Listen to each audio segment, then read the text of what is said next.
All right, let's speak now to security strategist and retired Interpol Ambassador Andy Mashaile. Mr. Mashaile, good evening to you and thank you so much for your time.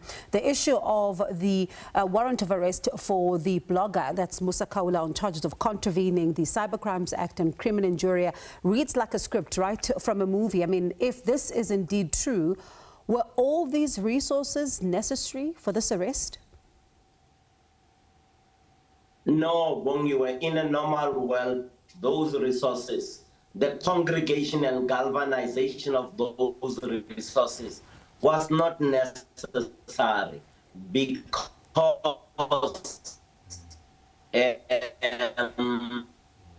to the person of the minister or whomever required that he should be arrested. I think the purpose of all the teams that were assembled and deployed, or all the resources, was to demonstrate the show of force. The show of force meaning showing or displaying to that blogger that we will get you, and all other cyber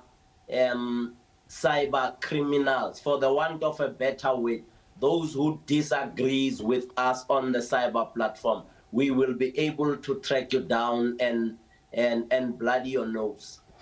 But ultimately, when one looks at this, right, one could argue to say that we see, for example, cash in transit heists on a daily basis. A South African could watch this and say that we still have serious crimes that continue to plague this country. So if we are to see witness, in fact, allegations of resources being used in this particular manner, what are we to read into it? Bongi, what we are experiencing reminds me of a book called The Committee of 300. I will advise you to read it, you and Tembeki Lede, by Dr. Gary Coleman. You have invisible people calling shots, controlling the world and controlling the existence of various forms of crimes. There are people who are in gun trafficking, or arms trafficking, child trafficking, as we have seen gun running evidence put forward by witness F as the offer that was made for those firearms. So when you look at the resources compared to the crime index in South Africa, you realize that we have enough resources to dismantle and smash crime.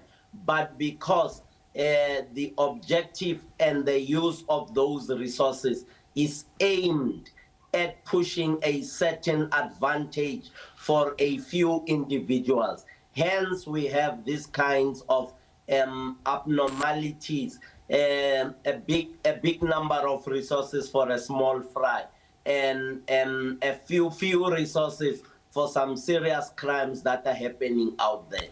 And another concern which came up again today is the moment when, again, we're hearing of several confidential police documents being shared with civilians. The SABC warrant of arrest that was forwarded to Mr. Matlala so that his security personnel could effect an arrest, as we heard from witness F. This raises all kinds of questions, doesn't it? Big time, big time, big time.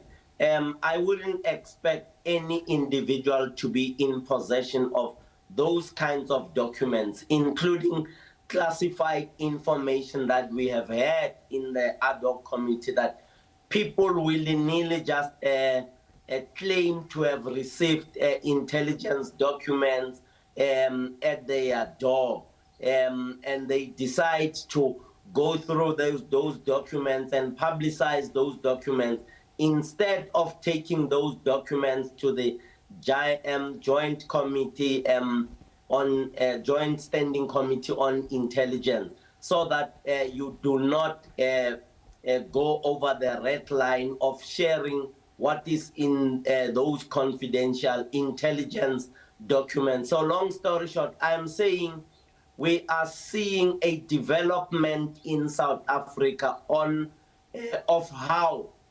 the modus operandi of those who control the world, as we know from reading books like the Committee of 300 or the Olympians. We are beginning to see the signs and symptoms of serious mafia running every facet of life, law enforcement, prosecutorial authority, as well as the justice system or the criminal justice class. So when one looks, though, at what you're saying, especially about these documents that, you say should be confidential or treated as such, one could also argue, because some of those who have been in possession of these documents are saying the reason why they would then go public with the documents is because of that very fact of secrecy, that it seems that a lot of things are happening behind closed doors and they simply don't know what is going on. Maybe for them, it is about members of the public to have some kind of transparency in order to ensure that everyone is on board with what's going on. But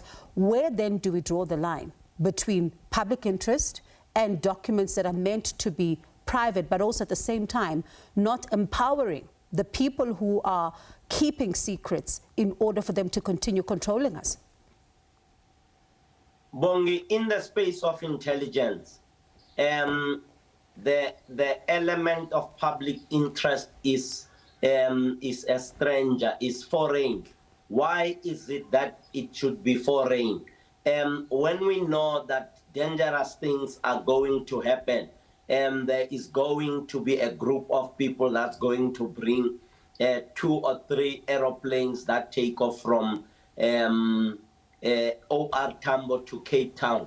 You don't publicize that kind of information. You neutralize the threat. Remember, intelligence is about threat risk assessment and threat neutralization, so that any hotspot in the form of terrorist sleeper cells or organized crime cells wanting to cause harm to the life of President Ramaphosa or other former presidents, your number 1 priority is to neutralize the threat. So these documents that find themselves in the hands of civilians pose a serious threat to the well-being, to the discipline, management, as well as the efficient and effective running of those organizations that are responsible for threat neutralization and